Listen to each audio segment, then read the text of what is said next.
నేను కొత్తగా YouTube channel create చేశా. అందులో వీడియోస్ పెడుతున్నా, వ్యూస్ కూడా వస్తున్నాయి 1K నుంచి 10K వరకు. సో వీడియో తీస్తున్నా, నాకు ప్రాబ్లం లేదు, మా ఆయనకు ప్రాబ్లం లేదు. నేను పర్మిషన్ తీసుకునే వీడియోస్ తీస్తున్నా.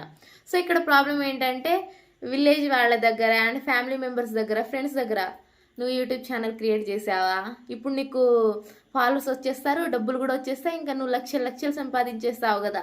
సరే ఇప్పుడు నేను యూట్యూబ్ ఛానల్ తీసేస్తా, నార్మల్గా జాబ్కి వెళ్తా. అప్పుడు ఏమంటారు, విలేజ్ వాళ్ళ గురించి తెలుసు కదా. నేను కూడా విలేజ్ నుంచే వచ్చాను, కానీ విలేజ్ వాళ్ళని తక్కువ చేయట్లే. కొంతమంది ఉంటారు, మెయిన్గా మా లంబాడి వాళ్ళు. నేను లంబాడి అని ప్రౌడ్గా చెప్పుకుంటా. ఎందుకంటే ఇప్పుడు నా స్లాంగ్ చూస్తున్నారు కదా, నేరుగా నాకు తెలుగు రాదు, కొంచెం తడబడతా. ఈ వీడియోకే నేను 4 టేక్స్ తీసుకుని ఉంటా. అయితే ఇప్పుడు నేను బయటికి వెళ్ళి జాబ్ చేస్తే అక్కడ ఏమంటారు, సో బయటికి వెళ్ళి జాబ్ చేస్తుంది, ఇంకా లక్షలు లక్షలు తీసుకొని వచ్చేస్తుంది, ఇంకా ఫ్యామిలీ మొత్తం సెట్ అయిపోతారు. చేస్తుందో లేదో, ఎవరితో తిరుగుతుందో మీకెందుకండి. నేను వీడియోలు తీసుకుంటాను, జాబ్ చేసుకుంటాను, నా ప్రయత్నం ఏదో నేను చేస్తున్నా. అవసరమా మీకు?